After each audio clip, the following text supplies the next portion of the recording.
Hi again, it's Jason from Fraser Valley Rose Farm. Well, I can hear the birds singing. Things are coming into life in the garden. Soon I will have real live roses to show you. In the meantime, I want to tick off one of those topics that I've been asked a fair bit, which is the difference between a Floribunda rose and a hybrid tea rose. If you're just getting into roses, you're going to hear these terms a fair bit. Floribunda is a cluster flowering rose. I'm going to put the qualities of a Floribunda up on my right as I talk about this. Cluster flowering and a bit of a wider open bloom as compared to what you might be more familiar with as the hybrid tea or florist bloom, which is solitary and has that high centered form to it. So that's the primary distinction between these two, but there are other distinctions that just come along with their genetic differences. So one of those will be the size of the flower. The Floribundas average, in general, below 3.5 inches, and they can be smaller down to 2 inches, but average up to about 3.5 inches. The hybrid teas can average 3.5 all the way up to about 6 inches. So that 3.5 inches is about the break point between the two sizes of roses. Like I say, the Floribundas are cluster and the hybrid teas tend to be solitary. There can be some overlap here as well. I'll discuss that towards the end of the video because there's been some mixing between these two general classes of roses. Next thing I'll talk about is the height and habit of the shrub. Floribundas average up to about 3 feet in height. There can be higher and lower, but that's about the average. And hybrid teas are usually more in the 4-foot range. And in terms of their overall habit, the Floribundas are lower and bushier, have thinner stems, and makes for a more rounded shape or a more landscape shape in the garden. The hybrid teas tend to have a little bit more of that stiff upright with larger stems. So between the two of them, you can kind of spot the differences, at least in their typical habits, fairly easily. One other major difference is in the hardiness of the roses, and the break point on this one is around zone 5. Floribundas average around zone 5 hardiness, but can go a little bit lower on some varieties.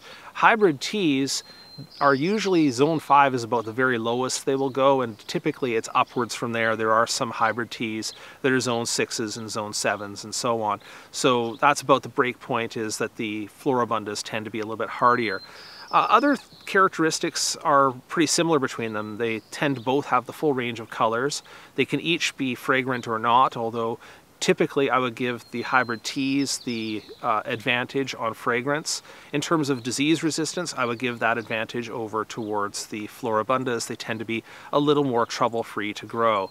So I've put those up on the screen so you can see them, but now I want to show you some typical varieties of Floribundas and hybrid teas. And as I do this, I want to say these aren't necessarily the newest, or I'm even saying the best varieties of Floribundas and hybrid teas. They're just examples of some well-known ones.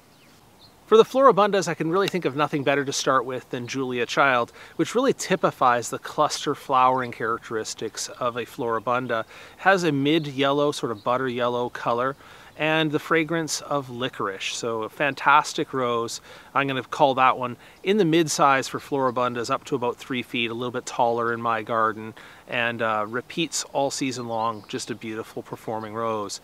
Next up, I want to talk about Iceberg. Iceberg has a special place in Floribundas. It's just so well known, being grown over the seasons. I think it was bred in the 50s.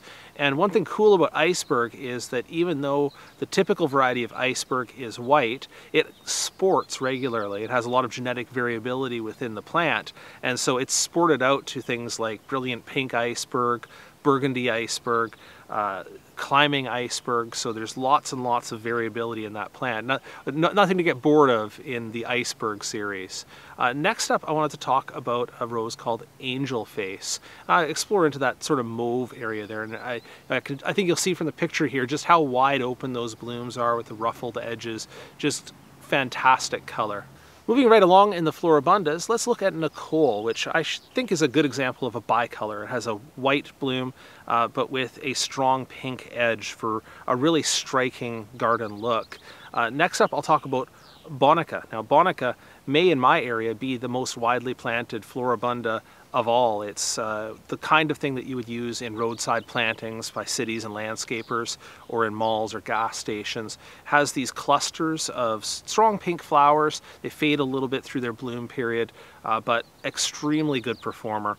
And finally, I'll talk about South Africa, and this is kind of a riff on Julia Child. I mean, you know how I like that rose, but South Africa has the darker orange tones in the flower. So as far as garden performance goes, they're just about equal, but for a color twist on it into the warmer range, South Africa is a fantastic Floribunda.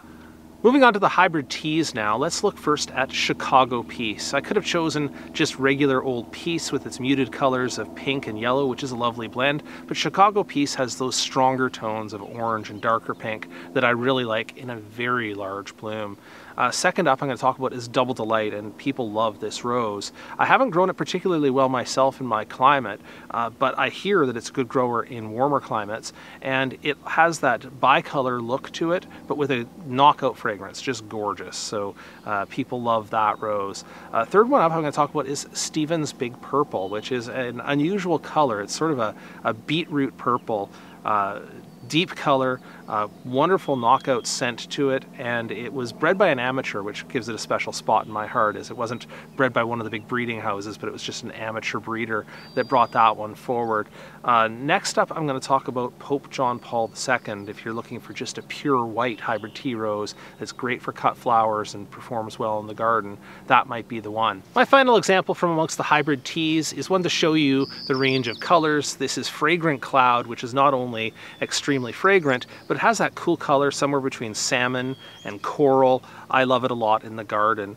So getting to the end of the hybrid teas and Floribunda examples, I just want to get quickly into the genetics here, because the difference between the hybrid teas and the Floribundas is the inclusion of the polyanthas. I did a family tree of roses a while back, and put a portion of that up on the screen and show you that the Floribundas generally include a parent from the polyantha class of roses, making them the cluster flowering. The problem with all of these classifications is that the interbreeding between hybrid teas, polyanthas, Floribundas, and back and forth didn't stop at the time that they made the classifications. So there are indeed later hybrids between the hybrid teas and the Floribundas, and when they maintained both of the qualities, the higher and larger growing qualities of the hybrid tea and the cluster flowering qualities of the Floribunda, they made a whole new class of those called Grandiflora, which are somewhere in between and confuse the lines quite a lot. I would even say,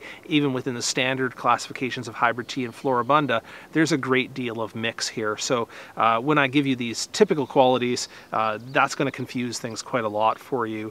And finally, I just wanted to mention that even though these are the two dominant classes of roses in modern roses for the past 100 years or so, that there are also a whole bunch of roses that got cast out because they didn't fit those qualities exactly right, and they got put into the category of shrub rose, including pretty much all of David Austin's roses got shoved over into the category of shrub roses. So I'll do a video on the shrubs sometime soon. All right, thanks for watching today. If you have any questions about the classifications of roses or anything else to do with roses, please drop those down into the comments and I'll see what I can do to help.